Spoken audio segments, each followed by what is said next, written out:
Good morning, everybody. I call the October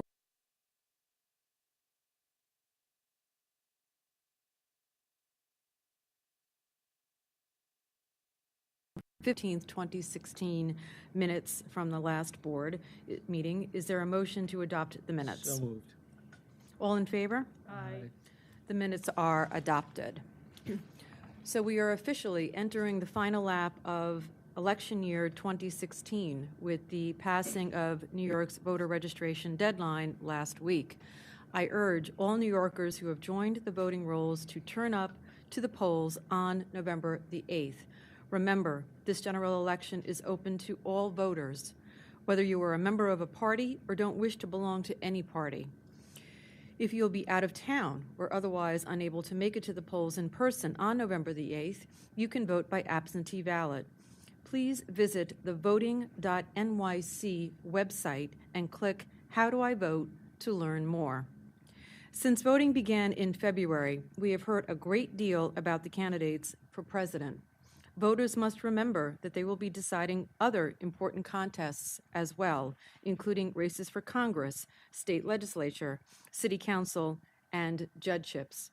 The CFB's voter guide will be available online in the coming days with useful information about all of the candidates who will be appearing on our ballots. Again, the site to visit is voting.nyc. Finally, I have a personal announcement to make. It is with some sadness that I announce that I will be retiring as chair of the Campaign Finance Board at the end of December.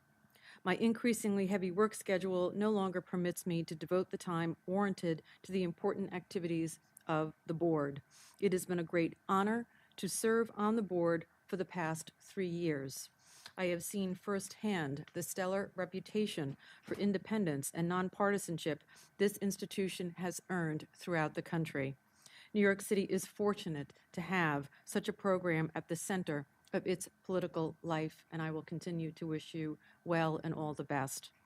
I wish the dedicated and talented members of the CFB's board and staff continued success, and I thank you so very much for letting me be part of your important mission. Well, we do regret that you will not be with us, but we are glad that we still have 3 more meetings before the end of the year, so your work is not done with us. Thank you. Of course, Richard. And now we'll hear from our Executive Director, Amy Loprest. Well, I echo Board Member Davis's comments. We at the CFB on the staff wish Chair Gilhern well and success in her endeavors, and we want to commend her for the dedication and independence that she not only brought to the work here at the board, but also to her decades of public service. So thank you very much for all that you've done for us. I just have a few things to say. One, I want to talk about National Voter Registration Day, which was a couple weeks ago. Our staff here in our voter assistance unit and our many, many partners across the city were successful in registering more than 8,000 new voters. And so those people were registered in time for the November elections. And so we are going to, as we have done in many elections in the past, engaging in get out the vote activities for the people that we've registered over the past year. And I just want to point out that New Yorkers have other reasons to vote on Election Day beyond the choosing among candidates. You know, as we've talked about many times here, we've highlighted voter frustration in 2 important areas: campaign finance reform and election reform.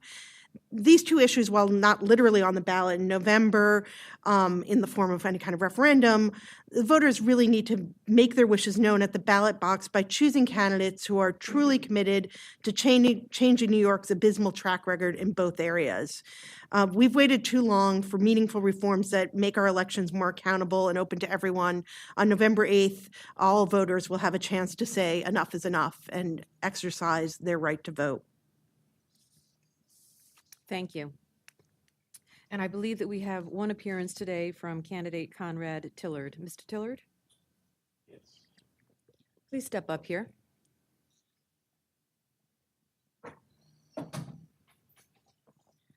And you can state your name for the record, Mr. Tillard, and then Ms. Loprest will provide you with some instructions for how we're going to be proceeding. Okay, my name is Conrad Tillard. So what will happen is our staff council will list for the board the issues before the board today, and then you'll have an opportunity to speak. Okay. Thank you. Good morning, Chair Gilhern, members of the board, and Executive Director Loprest. My name is Mark Griffin, Associate Counsel with the New York City Campaign Finance Board. Before the board this morning is the matter of the 2013 Conrad Tillard campaign for City Council District 13, Brooklyn. CFB staff recommends the following alleged violations: failing to provide bank/merchant account statements, failing to demonstrate compliance with subcontractor reporting and documentation requirements, failing to document and report a transaction, failing to demonstrate that spending was in furtherance of the campaign, making impermissible post-election expenditures, late response to the initial documentation request, failing to respond to the inadequate response notice, failing to respond to the draft audit report. And staff also recommends that the board find a public funds repayment obligation. Thank you. Oh, Well, first of all, thank you for allowing me to have this opportunity. I've been in communication with Mark. Well, let me just say that as this was my first campaign, I hired a professional accountant. She took the training of campaign board finance training that was required. And as I was advised by my campaign manager to keep a meaningful distance from the operations of the finances of the campaign. And so that's the first point. Second point I want to make is that Ms. Monderson, who was my treasurer and still is, in terms of wrapping this matter up, has also been in contact with Mr. Griffin. Unfortunately and regrettably, she's had a series of life-changing situations. She was married, her family expanded by 7 people in that one fell swoop, and her husband was nearly killed. She has been out of the country in Jamaica, raising 7 children, and so it's been extremely difficult for her to get to these matters. As she holds all the records, as she has knowledge of all of these matters, it has been very difficult for me to get in contact with her at a certain period of time. We were able to make contact this summer, and since that time, we've been in contact with Campaign Finance Board. So she has essentially promised, I've talked with her, she has only raised maybe 4 things that need to be done. Things like, for example, a cable box that wasn't returned or that we don't know if it was returned. We can't remember whether it was returned.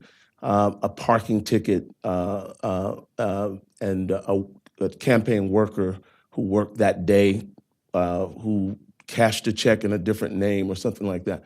So here's what I'm asking. In my discipline, I'm a pastor. We have been trained that there is a spirit of the law and a letter of the law. And certainly, I cannot argue that in terms of the letter of compliance, we fall outside of that. But we have been in communication with Mr. Griffin. We intend to continue, if we're permitted, to see this thing through. And we're simply asking more time to, in view of these extenuating circumstances, to work with Campaign Finance Board and resolve these matters. I'm fully confident that we can do that. She's online now. She's done a lot of work toward ending that, but we just ran out of time. So that's why I'm here today. I have one question. Sure. I was a little confused by your statement that you were advised to keep a meaningful distance from the finances of the campaign. Right. Did you take training? I did not take the training, no. Are you aware that as the candidate, you are actually responsible for the finances? I understand the campaign was mine, but I did not take the training, and I did not realize, is a candidate required to do that? I was advised that I should not take the training and that I should not be involved in Well, the that. candidate is required not to take the training, but the candidate is required to be in control of the campaign. The Right. candidate Right. is responsible for the finances of the campaign. Well, no, I understand that, and that's why I'm here today. But at the same time, I just want everyone to understand, because she was the treasurer, I'm waiting on the information from her, and she has said it's forthcoming. So I'm at somewhat of a disadvantage. She's not a permanent employee of mine. She's someone who was employed for that period of time. And her life, as I said, has had many very, very important and tragic things happen. Mr. Griffith? Just a couple of points in terms of a participating candidate's responsibility vis-a-vis the finances.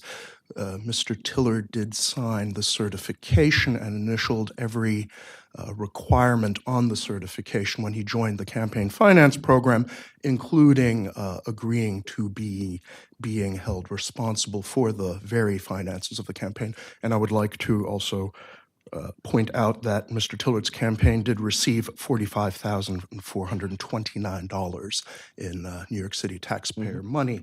In terms of Ms. Maunderson communicating with me, she communicated with me once via telephone on October 17th, and she actually phoned me before you phoned me.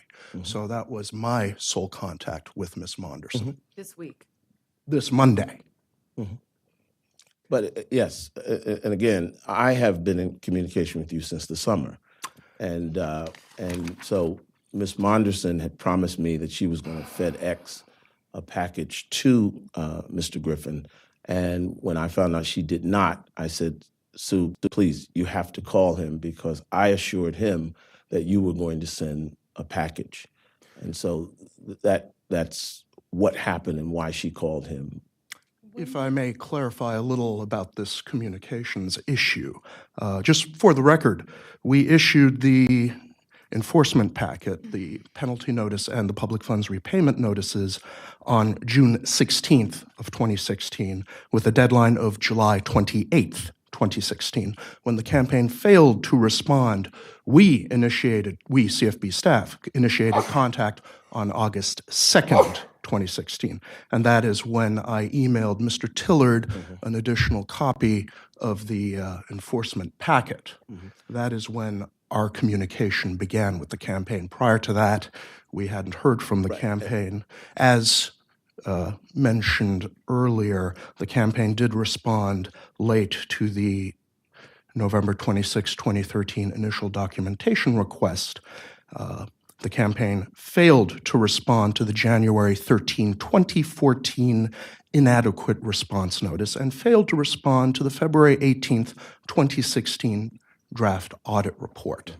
And we also found out that we all had the wrong email address for Ms. Maunderson, and she corrected that email. So much of the email communication she was not receiving. I had moved from the 130 Bainbridge location that I had during the campaign. So there was a series of miscommunications. And again, I say, we are fully involved in this process, and I know that may not be apparent to Mr. Griffin, but in terms of me as a candidate, tracking her down, and I must add, 3 years after a campaign, someone who was never a chairperson before, I've had to use tact, cajoling, charm. I can't crack a whip because I can't afford her to just say, look, this is not in my life anymore, I'm moving on. So it's been extremely difficult for me, and I want to be sensitive to what she's had to deal with. So it's been a series of, as I said, extenuating circumstances. But we're not running, and we can, if given a reasonable extension of time, we can resolve this matter.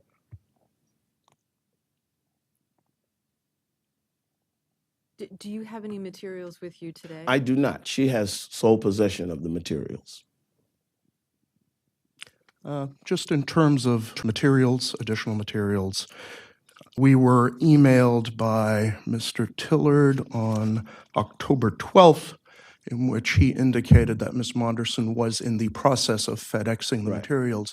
To date, we have not received any materials from the campaign, so it is somewhat inexplicable to us why, if the campaign has all of these materials, they literally have not provided them to us as of this very minute. As I said earlier, she promised me that she would send the material, and she did call him when I guess it didn't go out. And I'm not fully privy to everything was said, but the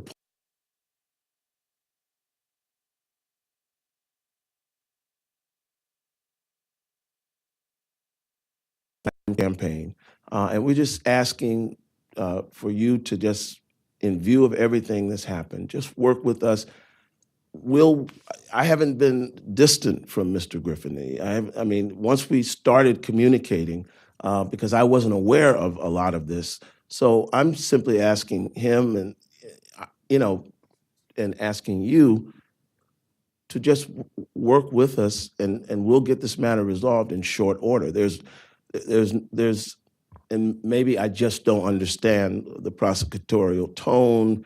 I'm just here to say, I'm asking a citizen who got involved in a campaign to serve, to be a part of the political process, who's had some very, very difficult circumstances that most of us have never had. I've never had a loved one nearly killed by a stabbing. I have 5 children, but I don't have 7 of somebody else's that I'm all of a sudden raising. So I'm simply asking uh, for time and consideration. Can I ask you a question? I mean, since August 2nd, when you first had, when you first spoke to Yes. Mr. Griffin and said that you were going to be working on this, what have you made any progress in? I mean, so right, I mean, that's August 2nd. We're now in the middle of October. Right. What did you do Right. between now and then to get the documentation Right. from Well, Ms. correct me Monderson? if I'm wrong, because the dates are not in front of me. But what happened was when I initially talked to him, I was able to track my treasurer down, and she was able to. She was in Jamaica at the time, and she asked, and I don't have the email in front of me, and I don't want to say the wrong date, but she asked to the end of, I think it was the end of September. That's when she requested to the end of September. And so I think what happens, campaign finance gave us an extension, but it wasn't to the end of September. I read the first paragraph. It said you've been granted an extension, but the extension was, she asked for the 30th. She said, I'm going to be out of the country. I cannot deal with this until September 30th. We were given an extension that fell short of that. And again, I didn't see the date. I just saw the first paragraph because I'd been talking to him every day. I was relieved that we had been given the extension. I said, okay, we'll be on it. And so I guess the second extension date was what was it? Is it September? September 9th. It was the 9th. So, that was. Then there was a second extension to October the 6th, if I'm. Yeah. Yes. Well, that wasn't actually an extension. That was like the last, that was when I got an email and said that's the final date that information could be received. And by then I was in panic mode. And that's when she promised me that she would FedEx the package. And so so when you ask what has happened since our initial conversation, it's not that nothing has happened. It's just that she made me fully aware that she couldn't address this matter until the end of September because she was out of the country and presumably did not have the material with her. Understood. So, but just for context, there was a deadline that was missed and 2 extensions that were asked for and granted. So tell me now, what is going to change as it relates to this additional request for an extension that you're making today? What is going to change as it relates to the substance of what is going to be produced? Well, what is dramatically different is that she has assured me that she has not only the material in her possession, she's in the country, and I think there are 4 issues that we have to address. And so essentially, the majority of the work is done. And so there were maybe 4 outstanding matters, and we can, in a very reasonable amount of time, take care of those. So I think we're all on the same page now. I think for whatever reason, this has been jogged to the forefront of her interest again. She understands what's at stake, and I think we'll be in good shape if given even a modest extension. Naomi, did you have a question? No, I'm fine, thanks. Thank you. Okay. Tilly. Good. Take my seat. Okay. Please, thank you.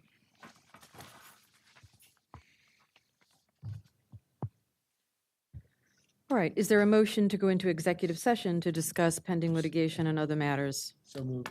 All in favor? I We're adjourned for executive session.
All right, back in session, and the next item on the agenda is to vote on penalty recommendations from the board, and I will have Executive Director Loprest read the penalties, the recommended penalties to us. Okay. First, we have candidate Adolfo Carrion, candidate for mayor in the 2013 election cycle, failing to provide merchant account statements, $500, accepting over the limit contributions, $3,049, accepting over the limit doing business contributions, $1,950, failing to demonstrate compliance with intermediary reporting and documentation requirements, $400, for total recommended penalties of $5,899. Next, we have candidate John Castamathides, a candidate for mayor in the 2013 election cycle, failing to provide bank or merchant account statements, a violation, no penalty, failing to report transactions, $1,982, failing to file and late filing of pre-election disclosure statements, $425, failing to demonstrate compliance with subcontractor reporting and documentation requirements, $50, accepting contributions from corporations, limited liability companies, and partnerships, $7,282, failing to document transactions, $1,079, for total penalties of $10,818.